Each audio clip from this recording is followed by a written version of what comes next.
The club of number one overall picks. Do you remember actually your statistics from 2005 with the Niners? I cannot get the numbers 1 and 11 out of my head, which 11, obviously is the number that I wore for most of my career. But 1 touchdown, 11 interceptions is just something that I will never forget. 3rd and 7, and perhaps out of field goal range and less. Down the middle, intercepted. Picked off by Cato June again, and June out to the 45-yard line as he has the twin picks against young Alex Smith. Your adjusted net yards per attempt, 1.11. It was that high. You had a positive adjusted net yards per attempt, but your value, approximately according to Pro Football Reference, and this does not really happen very often, for that rookie year in San Francisco, number one overall pick, was -3. It had to be negative. Yeah. Like I was well below any average replacement.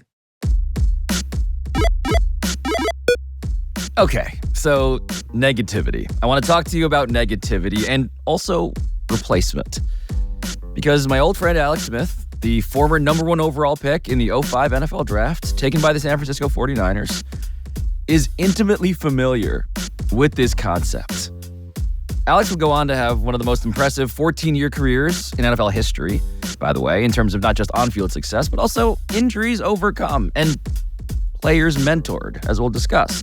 He has been both the upstart and also the incumbent, the new guy and also the old guy that Patrick Mahomes, for instance, in Kansas City, would ultimately replace. But Alex Smith arrived in the league with the highest possible expectations. And he was horrible. Which is also how America has been describing Caleb Williams, the would-be rookie savior of the Bears, and allegedly the next Patrick Mahomes, and also Bryce Young, the second-year savior for the Panthers, who lost his job last week and then had to watch his former backup cruise to Carolina's first win. And also, it describes Trevor Lawrence at this point, selected first in 2021 by the Jaguars, who currently looks like he is in hell. All 3 quarterbacks, like Alex, are members of the number one overall pick club. All 3, simultaneously struggling right now, are the story of this season thus far. And so what I wanted to find out today is the stuff that this club of would-be leaders cannot say publicly while they're going through it. What I wanted to find out is what it's really like when the NFL eats its young. How did you deal, Alex, with the idea that maybe you were going to be a bust? I mean, honestly, I tried to pretend like it didn't bother me. I tried to pretend that I was tough enough, Pablo. You're a football player. You can just get through this on your own. I didn't talk about it. I just tried to present a strong, calm, cool, collected, because again, as the quarterback and the face, like you just said, the face of these organizations, like that's what you've been brought up in the football world to present, to strength. And I had never dealt with expectations like that in my life. Be Aaron Rodgers. Why is Alex Smith the right guy to go number one? Well, no question, he was the guy, and the delta between Alex Smith and the other quarterbacks, to me, that's correct, Solid. Was significant. And I look at him and I see a polished college quarterback that projects well the National Football League. And as a number one pick, it's there. I remember the cautionary tales of the bus growing up. Listen, I grew up in San Diego. I very much remember Ryan Leaf getting drafted, that draft with Peyton Manning. And it haunts you. It consumes you, Pablo. And it festered and it got worse and worse and worse to the point where, honestly, there probably wasn't a second of my day that I didn't feel the weight of it.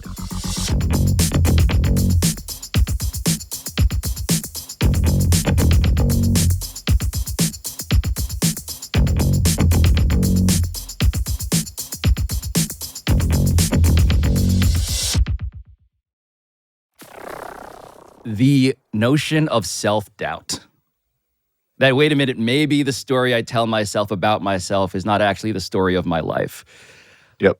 When you're in a locker room, when you're a person in the world seeing headlines and the TV is saying all this stuff, and now, of course, with the internet, it's even more so. Can you give me a sense of a glimpse into what that looked like, what you were hearing, what you were actually sort of trying to ignore? I had one college scholarship. 2.5 years earlier, I had one college scholarship. And then, jumped ahead 2.5 years, and I was the number one pick in the draft. And there was definitely a part of me, again, to the San Francisco 49ers. It's Joe Montana, it's Steve Young. And then to your point, though, even embedded in that was this idea of the number one pick. And I mentioned Peyton Manning because he is like the poster child of the success story of the number one pick. That's what every organization holds up as like, we hope that this is what it'll be. Huge imposter syndrome, Pablo. Like, how long until they find out they made a mistake, right? Like, how long? Seriously questioned if I was good enough. Felt like I had to be perfect was probably the biggest thing that I became consumed with fear to make like any mistake. Like I just tried to be perfect. And so I walked around on eggshells. I took the field on eggshells, just consumed with fear and self-doubt. And then again, my mind though actually wasn't ever really even present. I completely like self-sabotaged. I was in like Space Mountain, like wondering what they're going to write about me in the paper. I'll never forget, you go through the combine, you're doing these visits, the draft comes, I find myself in the green room wearing this ridiculous suit. What the hell is happening? Oh, I remember this suit. Like I couldn't even, what the hell is happening? And all of a sudden the commissioner walks out and says my name first. You hold up the jersey, you take pics. And like all of a sudden I'm going to the airport, Pablo, and I'm flying across the country to San Francisco. I was in a mini camp a week later as the starting quarterback of the San Francisco 49ers, right? Like you got to learn a playbook. I thought I was going to have this chance to like exhale, and you don't. And I'll never forget that first mini camp. I line up in warm-up lines, right? Like I've been doing this my whole career, and I line up in warm-up lines, and I'm all the way over, just for everybody to visualize, I'm all the way over on the furthest side of the right. So I'm the line closest to the sideline. And there are 90 reporters and photographers, Pablo, taking pictures of me, watching me stretch. Stretch. And I remember just like claustrophobic. I mean, if that makes any sense. Yes. Like it just it overwhelmed me. I had never experienced that. I came from Utah. Like I could walk around campus and not get recognized. And now like there's 100 photographers and reporters like analyzing my calf stretch, like whatever the hell. Like it was ridiculous. There's again, as always, a cruel poetry in the idea of you trying to stretch, loosen up. And of course, the opposite is happening. You are tensing up, you are coiling inside of yourself, and you're describing something that I always think about when I watch what I presume from afar to be the armchair psychological diagnosis of terror when I watch Bryce Young. And I'm thinking to myself, if I'm him, I'm waking up in the morning on a Sunday, and I am dreading going to work. And I'm curious if you felt that actually in those terms. Sundays were just like miserable, Pablo, miserable. And so when you play once a week, you really live by like the day of the week. And as you got closer to Sunday, that like anxiety crank just cranked up tighter and tighter. And it just came. So like on Monday, you were, even though you probably just got your ass kicked the day before, like there was like a sigh of relief because you're like, I don't have to take the field again. And then like Tuesday, and it would just go. And as you got to Thursday and Friday, that thing would just be cranking. And Saturday's pregame walkthrough or travel. And then Sunday pregame was when it was absolutely maxed out. Like I'll never forget sitting on my stool at my locker, the hours leading up to kickoff. And I was actually not even at that stool, Pablo. Like again, like just in outer space, my head just consumed with self-doubt. Like, God, what if I throw an interception? What if I throw an incompletion? What if they start booing me in the stadium? I want to jump in on that. The stadium, the crowd, hearing boos. I remember watching you, and I remember hearing them chanting for your backup to play.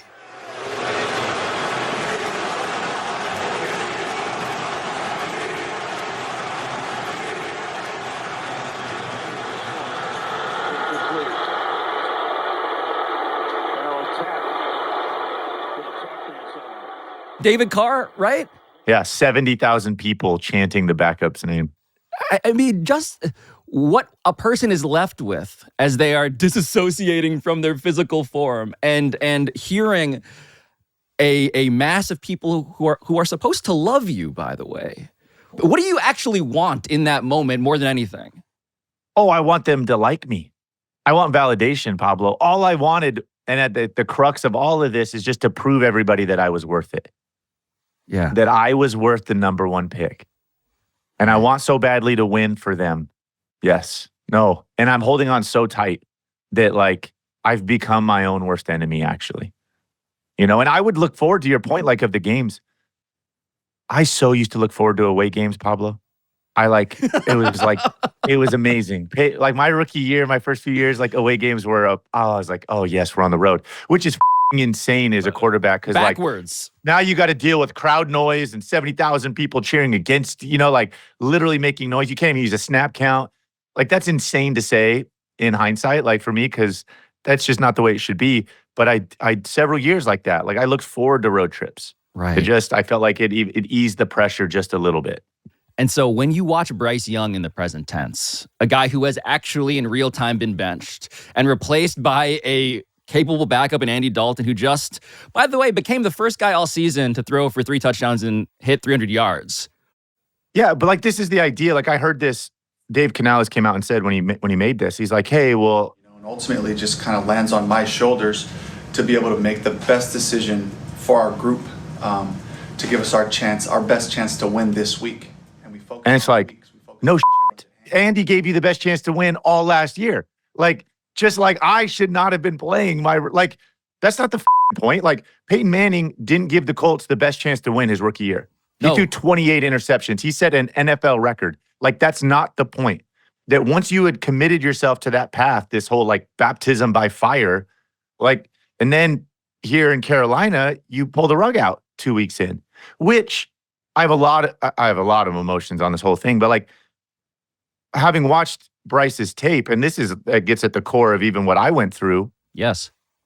You can develop bad habits. This idea that you're just going to play through dysfunction is not very sane, right? Like it's not logical. Like you go out there as a quarterback, you're so dependent on everything around you, not just the 10 guys in the huddle, but defense and special teams, and just to have a chance to show what you can do, right? Like that just gives you, that's just a starting line.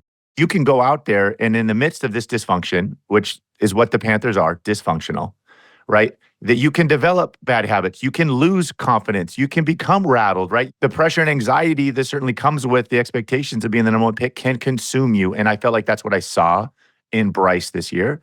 And it so much reminded me of myself.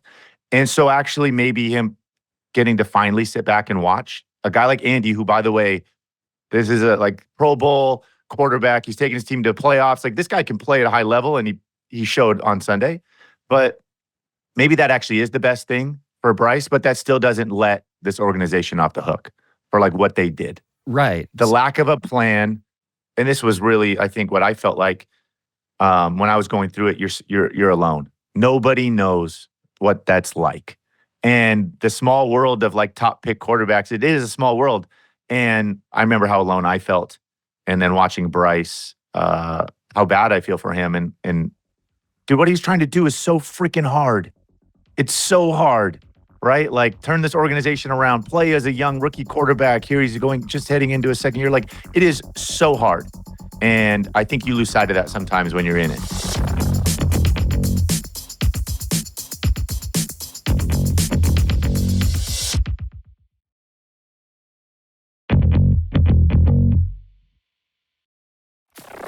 You had how many offensive coordinators in 7 years? I had 7 and 7. So Bryce Young is on pace to break your record potentially in terms of just like coaches out, GMs out, the revolving door of dysfunction leading to a lack of consistency when it comes to who is helping me actually. This is what's crazy. He's had 3 head coaches in a year, right? Multiple play callers. I think he's had 3 play callers in a year. We mentioned my rookie season. One of the worst rookie seasons in the history of football. Easily. Agreed. Pablo, I played 8 years for the Niners. 8 years. That's... okay? The yes. patience that they allowed me to grow through. I was not good for several years. Not good. And the patience that they showed to let me grow and develop compared to what Bryce is going through. Like this has never happened before. We've never seen this lack of support for a number one overall pick and a guy they traded up for. Well, that's the other They thing. didn't just walk into the number one pick. They traded up for this. Which is, again, this is the other thing, right? The rumors now, and again, man, if you're a number one overall pick and you're hearing, okay, we believe in this guy, already you're thinking, well, are they believing in me publicly because they're trying to goose my trade value so they can charge someone else more because they're just lying now? I just imagine that you're living inside a hall of mirrors and every reflection of yourself looks f***ing ugly. That's what I imagine Bryce Young's life right now. And you can't see out. You just can't even see the light of day, right? Like there is no end of the tunnel. This season just started. Like he's, you know, I only pray that, you know, listen, two guys that were just in that building that they didn't think were good enough were Baker Mayfield and Sam Darnold, right? And the Carolina Panthers organization said, nah, these guys aren't good enough. Meanwhile, you know, Baker Mayfield's kicking their ass in the division currently. Sam Darnold, he was good enough for Kyle Shanahan and Kevin O'Connell. He seems to be lighting up the scoreboard now, you know, like Minnesota. This organization obviously is struggling to identify and keep talent. And that's an understatement. You know, Christian McCaffrey and DJ Moore and Brian Burns all sent packing. These guys are franchise players that they've just like, it was like a yard sale sign, you know? Well, discount shopping. When Andy Dalton gets in there and is revelatory to people on the outside who have been wondering, okay, is this a Bryce problem? Is this a Panthers problem? He's helping them, us, on the outside, isolate the variable. It looks like Bryce, right, has great culpability when it comes to, okay, if Andy can do it, why can't you? If you are Bryce, though, what are you thinking as you're watching Andy Dalton immediately go in there? I hope that Bryce was able to analyze and watch Andy operate. Right? Like, and there is you could not put a value on the up close front row view to watch Andy prepare all week, right? In the meeting rooms with coaches, before and after meetings as he preps, in the weight room, getting ready, how he deals with the receivers. Like there are 1,000 things that Bryce will get an up close view to watch Andy do. And Andy's been doing this for 14 years. Okay. He is like the vast experience and knowledge that he has accumulated, that now Bryce will get to watch that, right? And even though that it's still not a great situation, but watch Andy go out and play fast and get rid of the ball and continue to do the little things that added up to the first 300-yard, 3-touchdown performance of the season. And this was like what was so ridiculous last year, like this whole idea of like, Andy was sitting there all of last year. Yeah. What was the rush? Like why you traded up to get Bryce? Why wouldn't you as an organization do everything in your power to ensure that when Bryce takes the field, he has the best chance of success? You have made this huge investment for your company, for your team, and you've literally just like sabotaged him. There is no plan in place to like, how are we going to, big term vision, long-term vision, how are we going to ensure success? And they're impatient and they just want to see the shiny new toy. Right. And they know it puts butts in the seats. And so they're like, let's just get them out there. Right. And they can't stay patient. They can't stick to their guns. And the problem is you have guys like Peyton and CJ Stroud that mess it up for everyone. Yes. Right. Yes, like CJ Stroud just had the greatest rookie season ever playing right away. And so probably the truth is that like there isn't one size fits all. Like that's just the truth. Like every situation that you walk into is different, right? Like the supports that are in place, how good's the team. So when you're factoring risk here, you've taken this pick. Let's play them early. Let's throw them out there and hope that they work their way through it. And let's hope they're CJ Stroud and hope that they're, you know, Peyton Manning. And obviously we've seen how many times that's happened in history. Not many. Or, you know, we let them sit and wait and watch. Again, I think that the NFL is undervalued the veteran quarterback, that there are guys out there that can still play winning football. And let's let them be the bridge. Because if you throw them out there more often than not, they're going to have a negative war like I did. You know, like it's going to be so bad. I hope, you know, flipping again to this year, like at the Patriots, Jacoby Brissett is a good quarterback. Let him go out and play. That team is not ready. Again, new head coach, lots of new things going on. Offensive line isn't very good. Like, let Jacoby go out there and play. Let Drake May sit and watch. I hope that Gerard Mayo can stay patient and stick to this plan. And if the losses mount, can still stay strong to this. I hope. It is a remarkable thing. You just don't hear many athletes, current or former, say, I wish I had been benched. The lack of a plan and vision and long-term vision is so absurd when you think about how big these are billion-dollar organizations. Multi-billion. They got David Tepper, who's this hedge fund, one of the best hedge fund managers of all time, right? This guy is really smart. And they've just absolutely, this now is, put this up on the wall is what not to do, right? You've got Peyton Manning on one hand and you got this one on the other. Yes, two different models for pain tolerance, for risk tolerance. Look, I want to zoom out actually on Carolina here because it's not just this one case study. The larger picture of starting quarterbacks in the NFL this season as of week 1, it was 27.6. That's the average age of the NFL starting quarterback. That's the youngest it has been since 1957, right? In 2017, it was over 30 years old. There were as many week 1 starters with only 1 to 2 years experience as with 9+ years of experience. Your sport, as much as we are decrying this trend line, is leaning ever more into throw them out there, it seems.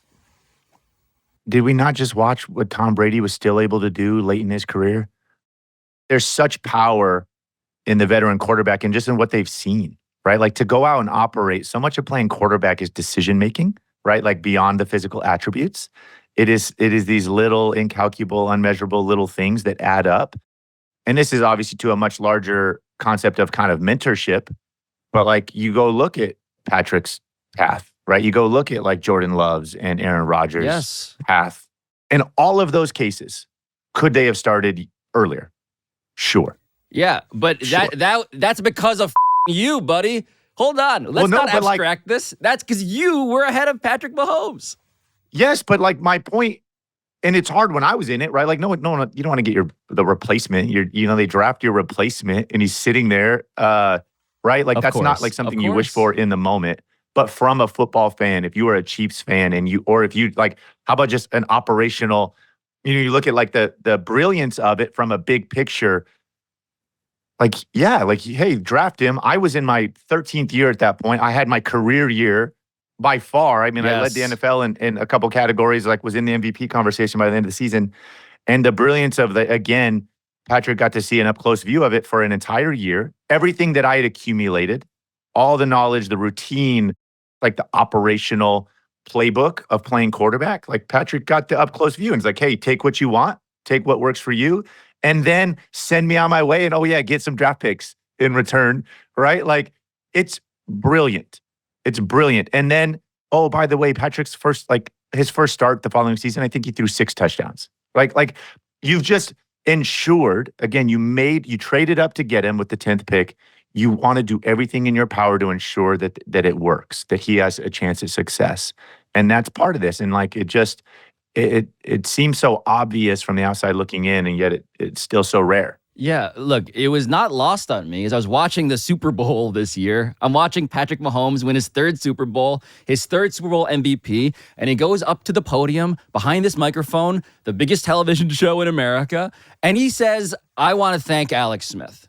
Yeah, I attribute a lot of my early success to Alex. I mean, the way he was able to be a pro every single day and the way he was able to go about not only being a great football player but a great human being, it showed me a ton. I learned a lot about how to read coverages and blitzes from him. He gave me a blueprint of how to go about a week and preparing yourself, and it showed me how to have success at an early point in my career that I don't think I would have got anywhere else. He credits you for doing the thing that you did not receive, which is, it seems, you helped him feel less alone.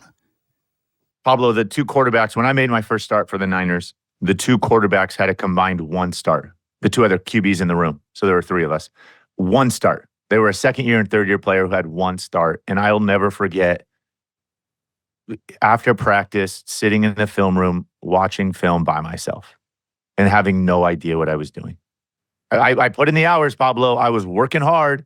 I was trying hard. Like I'd heard stories of, again, Peyton and these guys that like just watched so much film, and I'd be in there too watching film and had absolutely no idea what I was doing. Like no idea what I was looking at, what I should be looking at, how to do it, like none. And I stumbled for years doing this and slowly learned as I went and made mistakes. But it was it was 5-6 years in the making, just inconsistency and crappy play and mistakes. And so fast forward to Patrick again. I had been obviously an early pick, and here's Patrick had been an early pick. And like, I'm very well remembered what I went through. And again, that feeling of being alone. And I didn't wish that on anyone. And again, Patrick and I hit it off, like, respect, give respect, get respect. And like, he and I became fast friends. And as much as he was the guy that's going to take my job, but like, you don't wish that on him, It makes me think, though, that when you are an NFL team trying to copycat what the best teams are doing, I get why the Bears went and got Caleb Williams with the number 1 overall pick. He is, of course, the most visually, at least, like Patrick among prospects that I can recall. Although there are some imitators also in college, just for the record here, who are also just trying to be like him. A couple, a little startling, a little weird. Dylan Raiola, just know that we see you, and it's obvious.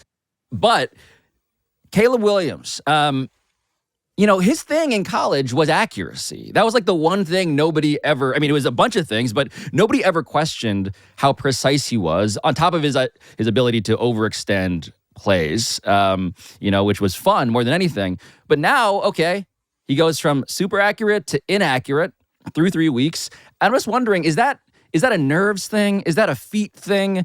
What do you diagnose when it comes to a number 1 overall pick who is struggling to do that? You could take his first start, Pablo, and just burn the tape. Like, it's your first start. Mine was a blur. You hope to get through it and forget it. Somehow they won that football game, which great. I think there's good player in there. Like he's got it, and he's showing glimpses. And I think you just got to continue to give him time. There's been no running game to speak of in Chicago at all.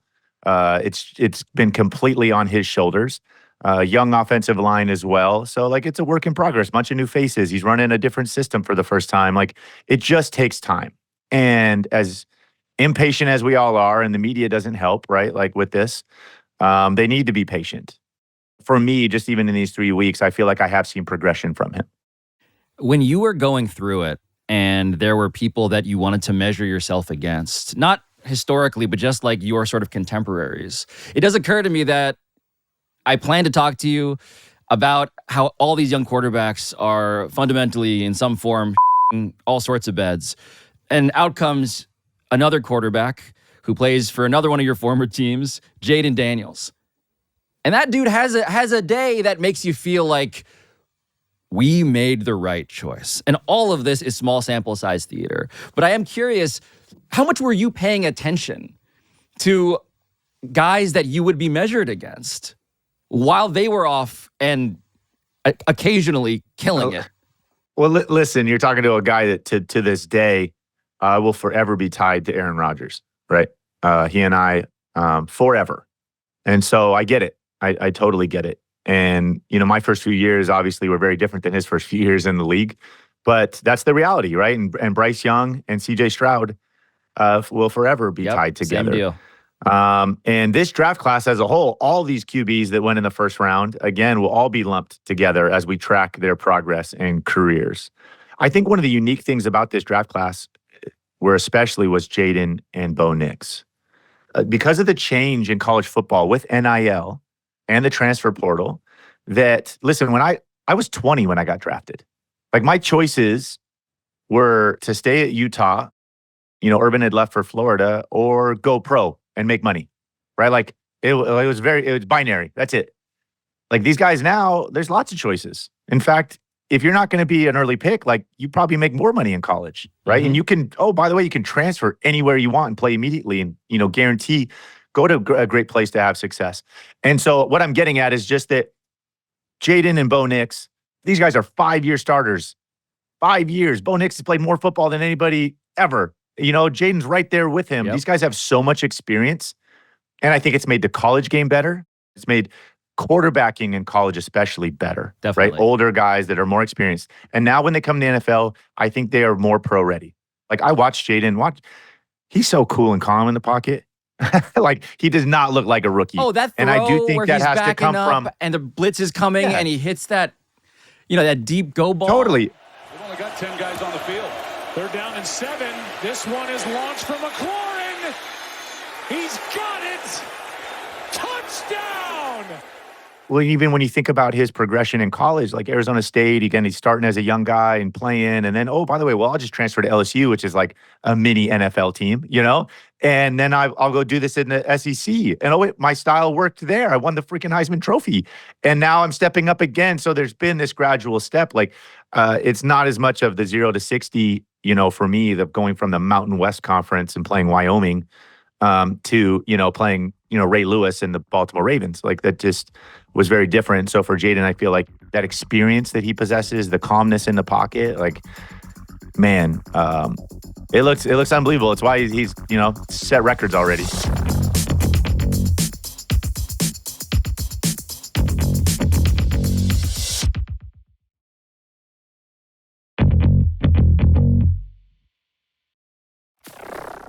I want to ask you, though, point blank, if Caleb Williams or Bryce Young or Trevor Lawrence at this point, if they were to call you and say, hey, man, what's the thing that I need to make sure that I do, whether it's any approach, any part of the approach of living this job, what do you think is being underrated still?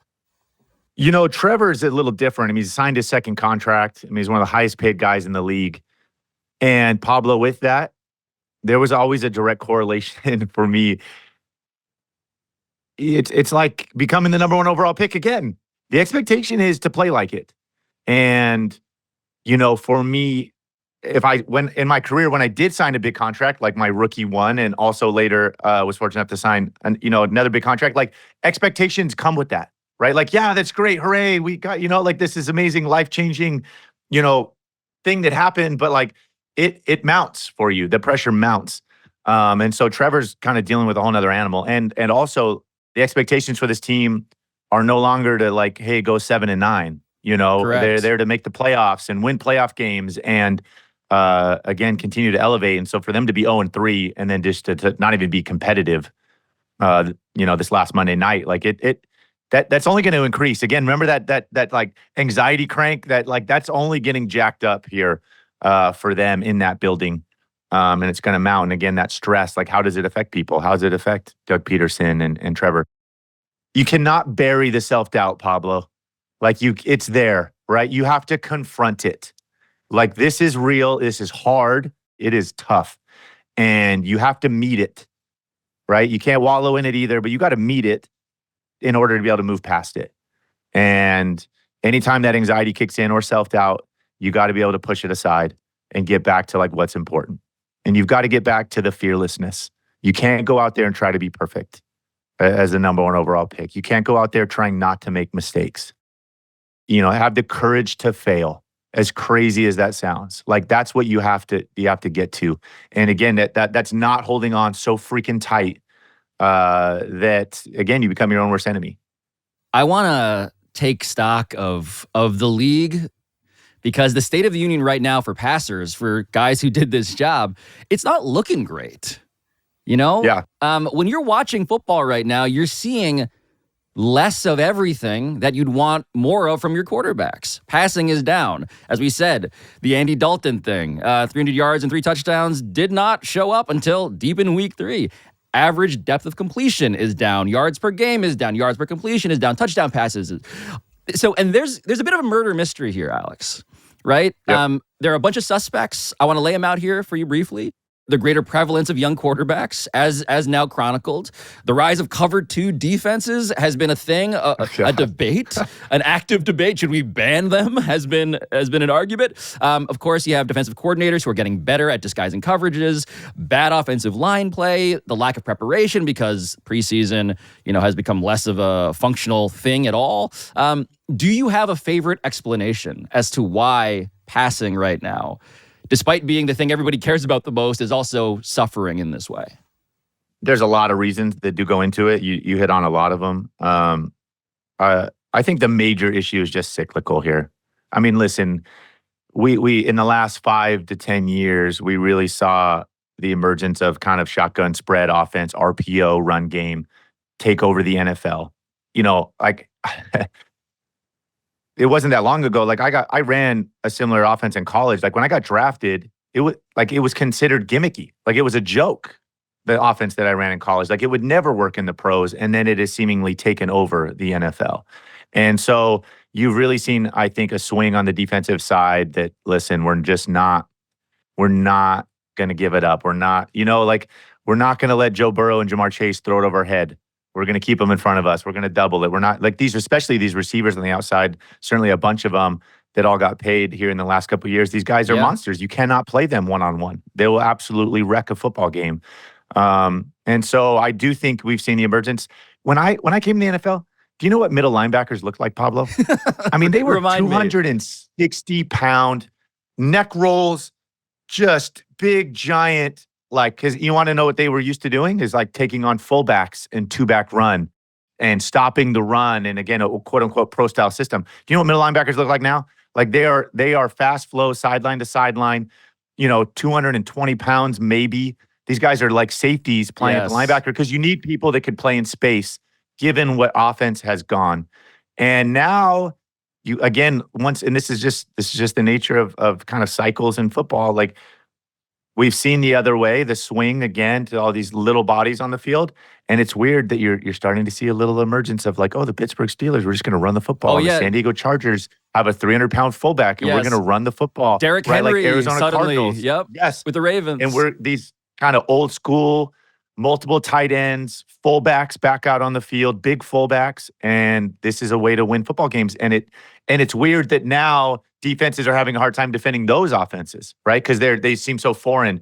That the guys out there, this is weird. They're like, weird, I formation? What is that? Like that's crazy. I mean, really what you're saying is in the way that your suit as the number 1 overall draft pick was baggy, we're cyclically coming back around. We've gone skinny jeans. Not. Now we're going back to 15 buttons up to your neck like you had.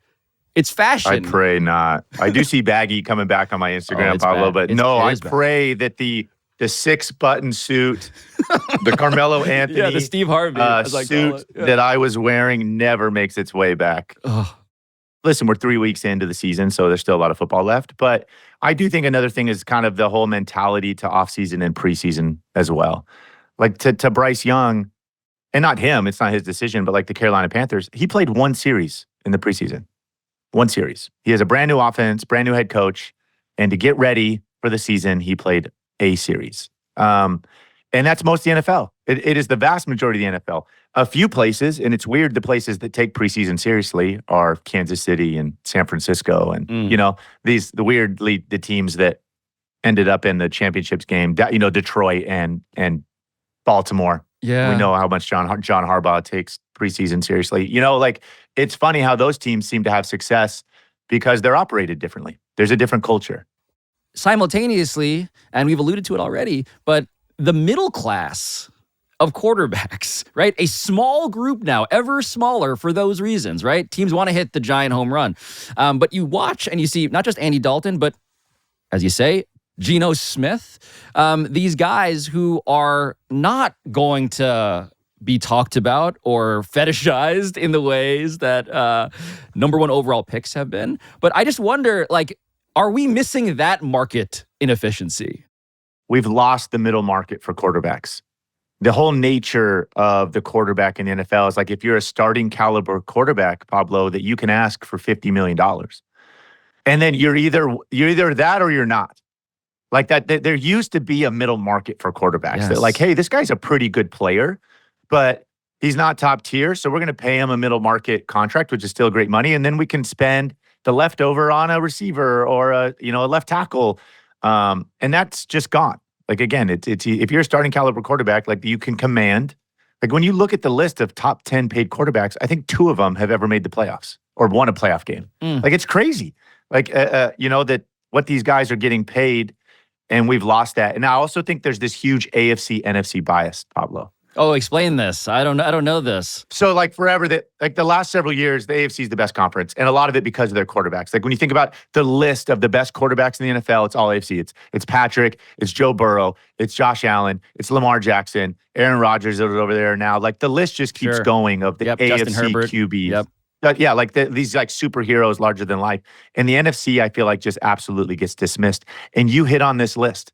Like these guys so far this year are outplaying their AFC, like the big name, high profile guys, like the Geno Smiths of the world that like, oh, this guy, he was a backup for like 8 years, right? Like Sam Darnold, was he out of football? The guy you have nightmares about winding up with starting for your fantasy football team are the guys killing it in real life.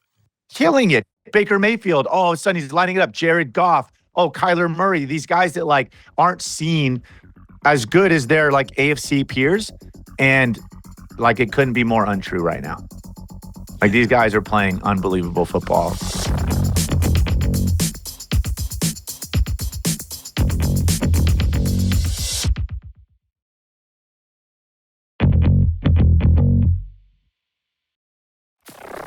It reminds me of a bottom line feeling that I'm left with every time I end up learning a ton from you, which is that in the NFL, when it comes to quarterbacks in particular, nobody knows anything. Like we can reverse engineer. And again, I come to you because you lived it and you have this first person perspective. But when you zoom out and you consider the cycle and the arc of all of it, Alex, like we don't spend, I think it's very difficult to find a thing that America obsesses over more than quarterbacks, that they are worse at accurately forecasting. I think it's fascinating. And this goes back to the draft. You know, you and I talked about the history of the Wonderlic. Yes, the S2 and the 40 test and the combine, the S2 test. How do you identify an NFL quarterback? What is actually important and how do you identify those traits? And so far, apparently nobody has a clue. How does Brock Purdy go to the last pick in the draft?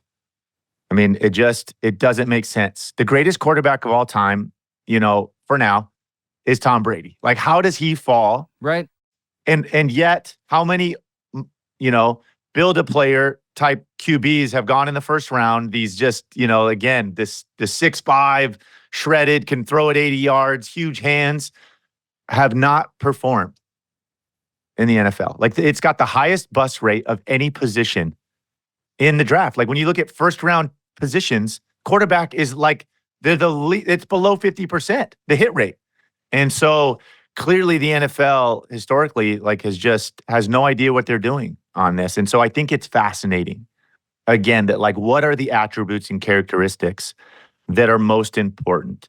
And obviously they're not measurables. Like we can just start there. Yep. They're not things that we know how to measure to this point. And certainly the S2 test is like trying to figure that out. Yep, processing speed, all that. I went around and asked, you know, with ESPN, I got to interview a ton of QBs this offseason in training camp, and that was one of my questions for all these guys because I kind of wanted to go to the source. Yeah, I know you sat down with Aaron Rodgers. Who else did you talk to? Let's hear from Aaron. Yeah, like let's talk to Patrick. Let's, you know, like Kirk Cousins and Jared Goff and Brock Purdy. Like what, you know, you're a GM. What are you looking for? All of resiliency came up, right? That it is going to be a freaking hard road. And you better be mentally tough and resilient if you want a chance to make it. And I think that's something that we lose sight of because we only really see these guys on Sundays, and we, you know, they're so glorified. And even like the great ones, like you go through struggle is such a part of everybody's story to success. And so you better have the makeup, I think, to work through that, you know, beyond whatever physical attributes. And so I get to the point that like there is a physical floor that I think any guy has to have, right? But that's all it is just a floor. And then from there, I think it's these things that you can't measure that probably have the biggest impact, you know, on their success. You need to own the vulnerability. You need to own, like to be a leader means to be vulnerable.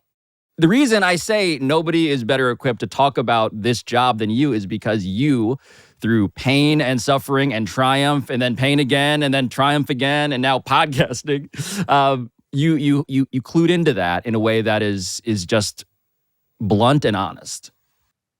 I spent 6 years trying to be perfect. I was scared to death to make a mistake. I took the field with the worst mindset possible.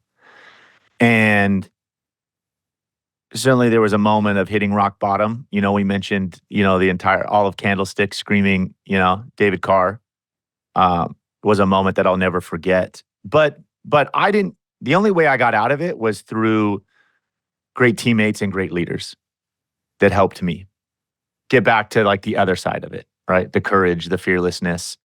Like Jim Harbaugh and Andy Reid, changed my career. Absolutely changed my career.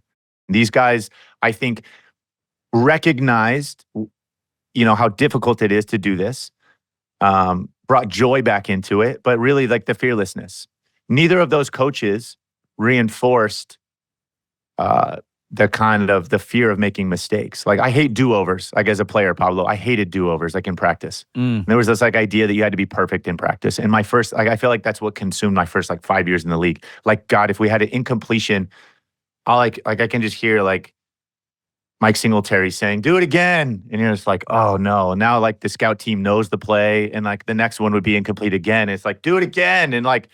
It just was miserable. It was miserable. And it like only reinforced this idea that like I had to be perfect.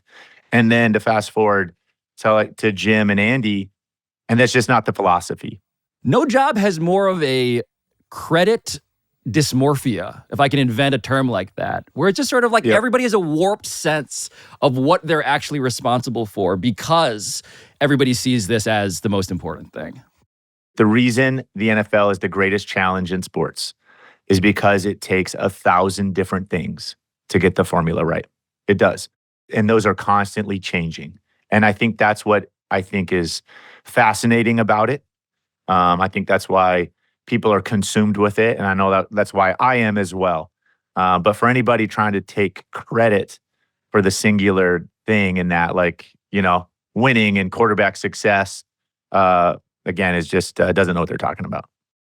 Yeah. Alex Smith, my friend, thank you for helping me get better at knowing what the f*** I'm talking about. Anytime, Pablo.